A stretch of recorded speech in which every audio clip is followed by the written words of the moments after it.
Pois é, né, minha amiga? Quando a gente fala de cultura, de alma brasileira, né? A gente tem que considerar nisso tudo uma coisa que tem um papel importantíssimo, que é a nossa música, né? E a nossa música é um reflexo da nossa alma e constrói também a nossa alma. Hoje eu tô aqui com duas pessoas assim maravilhosas, até é meio difícil fazer esse programa, eu fico emocionada de estar com eles, que são Nora Ney e Jorge Goulart. E quem trouxe Nora Ney e Jorge Goulart para o nosso programa foi o Alcir Lenharo, né? Professor de História, que você já conhece. Nós já conversamos aqui no Condição de Mulher sobre esse período da história da nossa música, que é o período dos anos 40, 50, quando Jorge Goulart e Nora Ney eram um maior sucesso absoluto. Eles são até hoje, né? Que são essas duas maravilhas de pessoas alegres que estão aqui com a gente. Alcir, você vai lançar ainda esse livro, né? Em São Paulo, Isabel, será no dia 22 no Solar da Marquesa, que é o museu do município de São Paulo. No Solar da Marquesa dos Santos, dia 22? Dia 22. Ótimo. À noite, vai ser uma festa muito bonita, porque vamos contar com gente cantando músicas do repertório de Nora do Goulart, vamos apresentar telão com tapes dos cantores do rádio da década de 50, vai haver recinto para dançar, vai haver uma exposição de revistas e fotos de época, vai ser um acontecimento. Um acontecimento mesmo, né? E você, minha amiga, vai poder ver Nora Ney e Jorge Goulart de perto, tá vendo? Assim, esse privilégio muito grande que eu tô tendo nesse momento. Ô Nora, me diz uma coisa, naqueles tempos que você fazia sucesso, que você estava no rádio, que você era a estrela das estrelas, era difícil ser mulher? Você acha que é mais fácil ser mulher hoje ou naquele tempo? Como é que você vê isso? Acho que naquele tempo era melhor ser mulher. Por quê? Porque eu acho que naquele tempo tinha uma série de coisas que hoje em dia hoje em dia a juventude não está usando mais. Por exemplo, a virgindade. Você acha importante uma mulher ser virgem? Acho. Quando vai se casar? Quando vai se casar, eu acho. Você se casou virgem? Me casei virgem, com meu primeiro marido, me casei virgem. E você foi feliz? Não fui não. Eu vivi pouco tempo, depois me divorciei. E já passou, né? E já passou. E já passou mesmo. Ele até já morreu. E agora parece que você é muito feliz, né? Eu vivi com 41 anos. 41 anos? Depois ele resolveu casar. Ele, não fui eu não. Ele te pediu em casamento? Ele pediu 8 dias para pensar. Aí eu resolvi dizer sim. Aí você disse sim? Aí nos casamos, no civil e na igreja presbiteriana, com o pastor Jonas Rezende, foi o nosso pastor. Então, mas quem é que não lembra, né, dos grandes sucessos do carnaval, Jorge Goulart e Nora Ney, com suas canções Dor de Cotovelo? A mulher nesse período, Alcir, você já falou aqui disso, mas eu queria que você falasse um pouco mais, né? Essas canções todas e tudo, elas estavam refletindo realmente a vida que se levava no Brasil nessa época? Sempre há uma relação muito intensa entre o que está sendo produzido, cantado pela sociedade, com as questões básicas que agitam a própria sociedade. Nessa época, na entrada dos 50, é muito interessante o fenômeno estelar ganhar uma dimensão que o Brasil não tinha conhecido, porque até então o ambiente era majoritariamente masculino.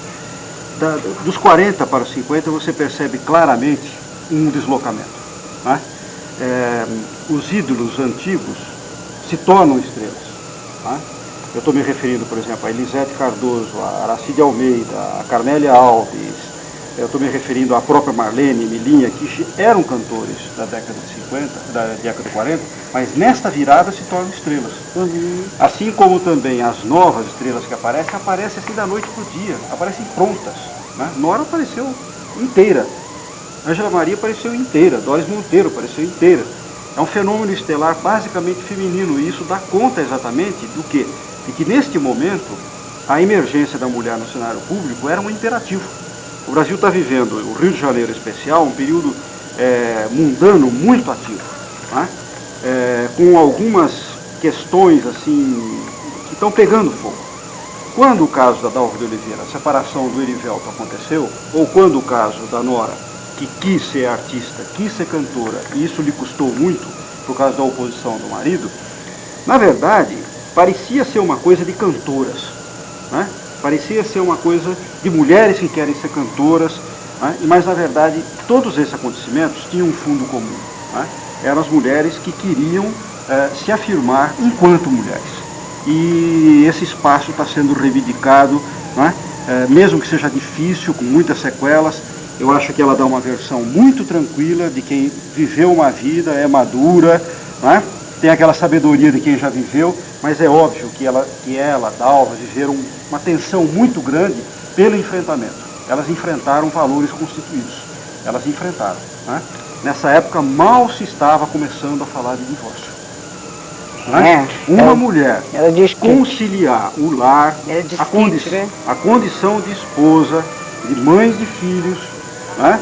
E querer, digamos assim, se afirmar publicamente como cantora, porque o problema de cantora você sabe que existe, né? Toda uma construção muito moralista a respeito do que é cantora, né? A imagem de cantora aproximada da prostituição é muito forte. Atriz, cantora. Bom, até hoje você ainda tem um pouco disso, né? Hoje menos, mas imagina nos anos 50, 40, que loucura. Não é brincadeira. Não era fácil mesmo. Então, eu, por exemplo, como historiador, angulo do jeito diferente dela. É muito tensa, é muito desgastante, é claro que isso, né, trazia sequelas, mas é impressionante a força que essas mulheres têm. Elas estão enfrentando tudo nesse momento. Talvez ela nem tenha consciência muito clara de tudo aquilo que ela passou nesse momento. E ela está dizendo que não tem, não, você não tem, não. Como é que você vê tudo isso? Olha, eu fui ser, ele falou do problema de ser cantora. Eu fui ser cantora por necessidade, justamente. E é exatamente isso que eu estou dizendo. Por independência econômica. É assim eu sou contabilista, minha profissão mesmo. É assim eu sei se está no livro. Como uma mulher. Percebe? Você já não é simplesmente... Não, eu formar como mulher, independência econômica mesmo. Claro. Uma coisa sobreviver. Exatamente. Assim você não precisava, por exemplo, como você vivia, né, dependente de um marido que era relapso. Justo. Certo? Assim você podia cuidar melhor dos filhos. Agora, para a sociedade naquele momento, isso tudo era muito dúbio, porque parecia que você estava abandonando um lar para ser cantora, para querer seu sucesso. Para cair na farra, como Digamos o povo assim, diria por aí, com muita maldade. Isso, algo semelhante. E na verdade, veja, né, a mulher, ela está assumindo outras dimensões para si mesma. Sem a dúvida. condição feminina está se abrindo, está se alastrando. É Nora, Dalva de Oliveira. Porque talvez, Nora, você não tenha pensado numa coisa, não sei, me corrija se eu estiver errada.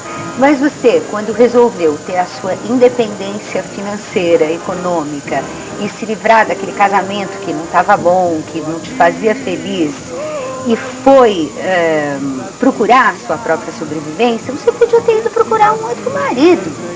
Alguém bem rico. Lógico, podia ter mirado assim nos seus horizontes. Mas Isabel, é o seguinte, eu podia trabalhar na minha profissão de contabilista. Também. Mas eu ia ganhar muito pouco. Com 2 filhos não dava. Não dava. Aí você foi tinha que atrás ter do sucesso. muitas casas para fazer escrita, né? Muito livro de caixa, muito livro de razão, muita coisa, e ia ganhar pouco, ia ser difícil. E já como cantora me facilitou. Eu ganhava mais, foi mais fácil. Eu ganhava nessa época bem. Eu tive sorte, eu tive muita sorte. Botei no que sabe, eu tive sorte. O livro está aí. Você escreveu. Tem uma coisa que é muito importante que a conversa não correu por aí.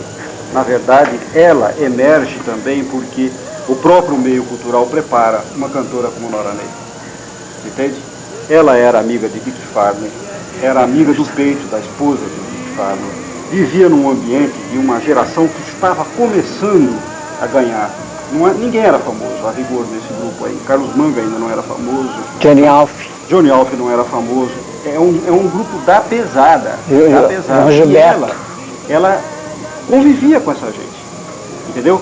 Aí tem uma energia cultural que não é brincadeira. Ela foi catapultada para a fama, ela não tem consciência disso.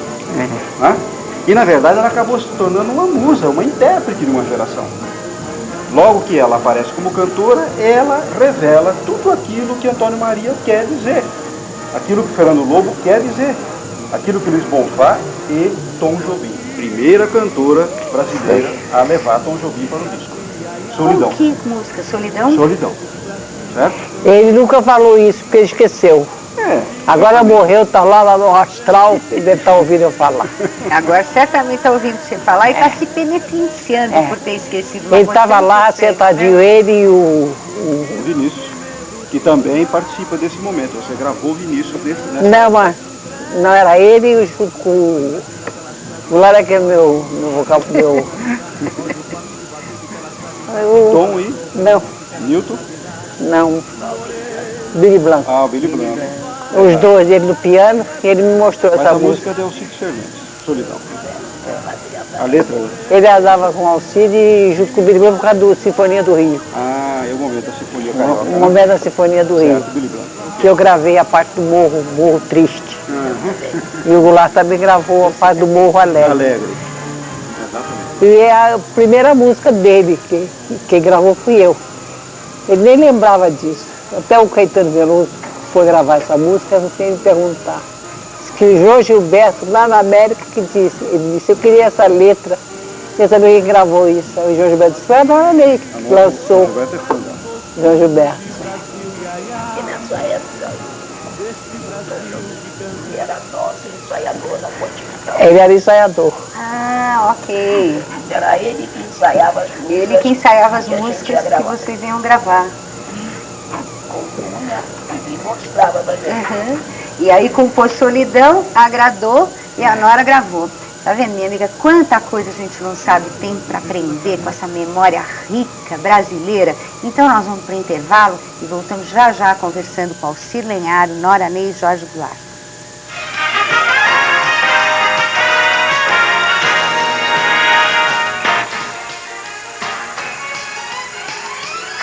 Condição de Mulher, hoje conversando com Nora Ney, Jorge Goulart e o professor Alcir Lenharo, né? Está lançando essa beleza de livro Cantores do Rádio, a trajetória de Nora Ney e Jorge Goulart e o meio artístico do seu tempo. E a contracapa? A contracapa? Aqui, ó. É o Jorge Goulart. Jorge Goulart. Então, nós estávamos aqui conversando, falamos sobre a Nora, sobre este desejo da mulher que começa a aparecer de ser independente. A Nora foi ser cantora por essa razão, não é? Mas nós ainda não falamos do Goulart, né? E o Goulart e as músicas de carnaval. E aí, como é que é tudo isso? Como é que é toda essa história bonita? Uma vez eu conversei com ele sobre isso, Goulart, como é que você vê o seu perfil artístico? Ele ficou meio titubeante, assim, porque para ele, ele acha que ele encarna um cantor nacionalista, popular, voltado para as coisas do povo brasileiro, e isso bate com a cabeça dele e tal. Eu falei para ele assim, olha, mas eu acho que o teu perfil corre pelo carnavalesco. Né? É muito sucesso do carnaval, é impressionante como um cantor com o poderio vocal dele, né, como é que ele se acertava com o carnaval. O primeiro sucesso dele, Balzaquiano, é carnavalesco. E aí é um rosário de sucesso. Ele cobriu várias fatias do mercado. Eu acho que o Goulart tem um perfil mais de cantor de massa do que a Nora. A Nora, ela se tornou musa da noite e foi endeusada pelos intelectuais, vamos dizer assim, né? O Goulart, ele passa por esse meio, mas ele pega várias fatias, digamos assim. E a carnavalesca é que dá o tom. Então ele canta a música carnavalesca típica da época, né? E essa música carnavalesca, ela é muito viva, ela é muito atenta ao dia a dia, aos costumes transformados. Balzaquiana, ele declara o amor, né, para uma mulher com mais de 30. Ele não quer saber de broto, né? Ele quer saber de uma balzaquiana. Né? São questões que, na verdade, estão insinuando mudanças de comportamento na época. Né? Alguém vir a público e declarar, né, que topa uma mulher com mais de 30, alguém jovem, para a época, né, razoavelmente... Falando cedo nisso, se você pensar que as musas da Bossa Nova, alguns anos depois, ainda eram os brotinhos, ainda, né? A própria Garota de Ipanema, aquela história de falar do broto, olha que graça de moço. E o rock brasileiro, e Cine Campelo, é tudo juventude, tudo, né? Juventude. E foi assim, mas na verdade as músicas carnavalescas, principalmente as marchinhas, elas estão muito atentas a isso. Nós temos uma espécie assim de um fio condutor que vai da música do carnaval, que vem da revista, do teatro de revista, onde essas questões de costume, elas são muito quentes no calor da hora, né? Nós temos as chanchadas da Atlântida, né? Essa época, portanto, o humor, ele é um humor, digamos assim, muito cotidiano. Ele lida com as questões do cotidiano. Você pode tirar pela carreira. A carreira das suas conhecem também no carnaval. Porque ela já era um carnaval. É, a própria encarnação, né? Ela é a própria.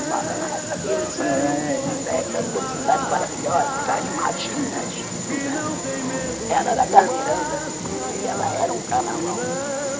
Outra coisa que é importante no perfil da carreira dele, para a gente entender o cantor da década de 50, ele gravou sucessos estrangeiros, as famosas versões, e isso era uma coisa meio problemática na época, principalmente para ele que se dizia nacionalista. Então como é que um nacionalista, né, vai gravar versões? Ele tem a razão dele. Né? Era preferível que cantores brasileiros gravassem as versões com língua né, nativa aqui nossa, e ao mesmo tempo os royalties, né, ficassem por aqui e não fossem remetidos para o exterior. Né? Nacionalizar a produção internacionalizada. É assim que eles explicavam, né? E acho que isso se encaixa perfeitamente no universo mental e ideológico dele. Brasileiras, claro. Gravava na Continental. Continental. Era a única. A única. Era a única brasileira nessa época, né? Depois ramificou um pouco, né? E Copacabana, Mocambo, né? Agora, acho que não tem nenhuma. Eu acho que não sei. Desculpe. Eu me lembro de, por exemplo, gravadoras brasileiras aqui, só aquele, como era o nome dele, Alcir? Um que morreu há uns 5 anos atrás, fazia um selo ótimo, que ia justamente resgatando isso. Elenco? Ah, eu vou ficar devendo. A Luiz Oliveira? Não a Luiz. O Luiz também, mas tinha o... Ah, eu me esqueci, desculpe. Tinha um selo que só resgatava a música brasileira. Bem, no momento nós temos a Revivendo de Curitiba. Tem a Revivendo de Curitiba. Que é muito ativa. O Paulo Tapajós no Rio com um outro tipo de selo, eu não sei mais. Desconheço mais. Sempre existem tentativas de independência. Agora é teu. Todo japonês é ótimo. Pois é, mas você tinha essa preocupação nacionalista. E agora, o que aconteceu com a Revolução de 64 aí no meio dessa história?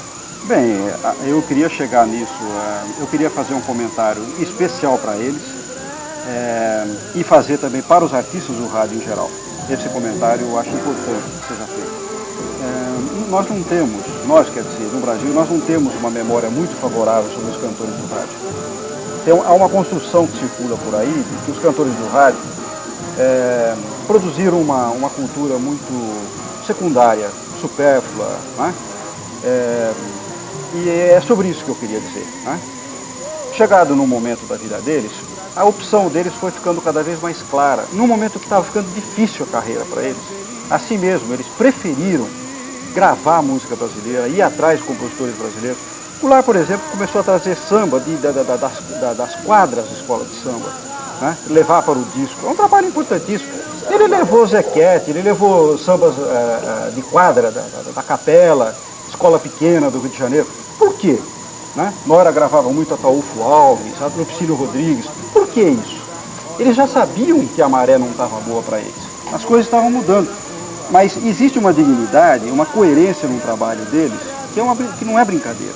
Né? Em 64, por causa disso, militância sindical, né, uma vivência política e tudo mais, eles foram caçados pela ditadura. Eles, seus companheiros e tal, gente que fazia um trabalho consequente, sério, digno. Né? E olha, tem mais gente do meio artístico nessa época, né? Artistas que precisam ser recuperados. Né? A Dalva de Oliveira, puxa vida, foi uma mulher que realizou um trabalho dramático, a vida dela está posta naquelas músicas, né? Provavelmente não tenha tido consciência do trabalho que realizou. A gente precisa ir resgatando um trabalho que fizeram, que teve uma repercussão social. Né? É isso que é importante a gente registrar hoje. Não ficar compartimentando o artista somente como aquele que canta, que vende, né, que produz mercadoria. Não. Eles influíram no meio, eles catalisaram uma série de expectativas e tensões na sociedade, e eles traduziram isso de volta para a sociedade. A sociedade pensou, sentiu, né, viveu essas questões com eles. Isso é muito importante. A década de 50, Marlene, o comportamento de Marlene, por exemplo, né, uma mulher assim que catalisava, chamava muito a atenção e tal. Não só por isso, né, pela sua liberdade de se referir a costumes, né, a valores. Marlene era uma senhora cantora que se movimentava, coreografia diferente, né, levou a música de protesto para o disco, Luiz Antônio, Lata d'Água na Cabeça, Zé Marmita, né?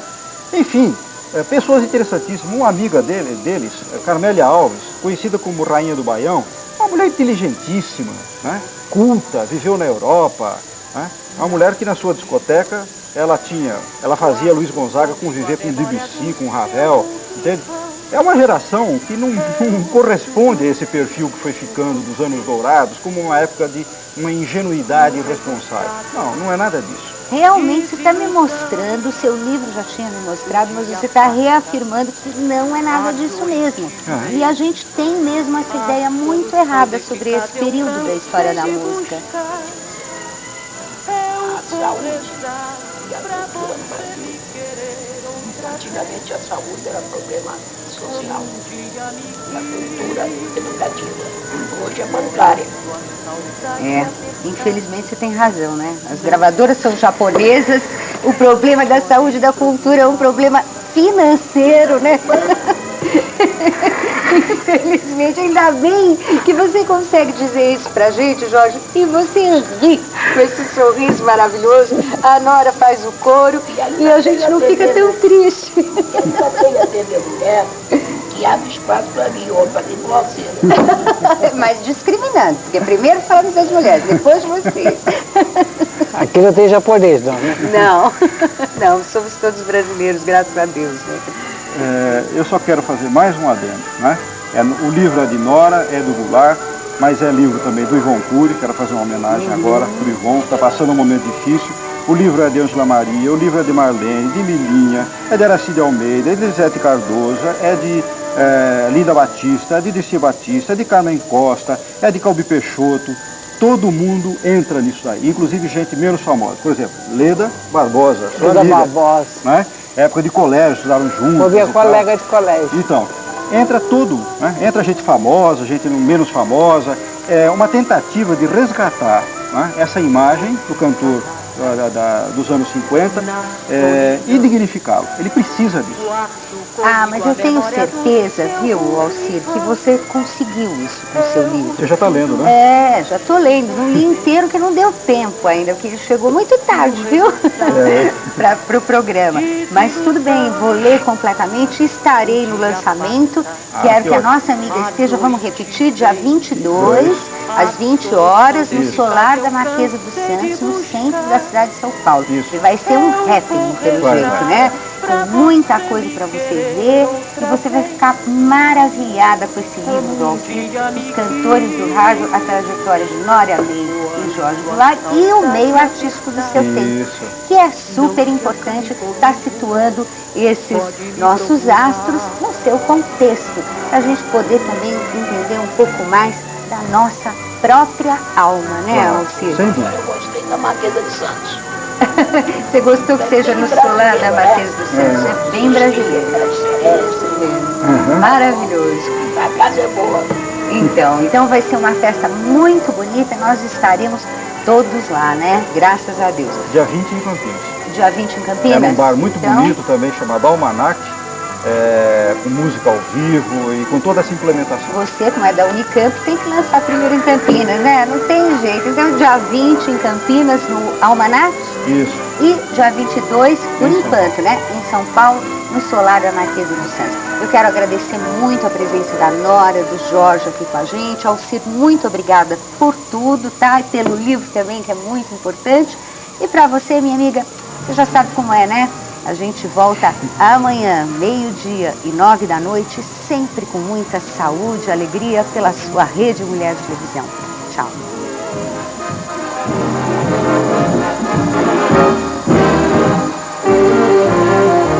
Isto aqui, é um pouquinho de Brasil, iaiá.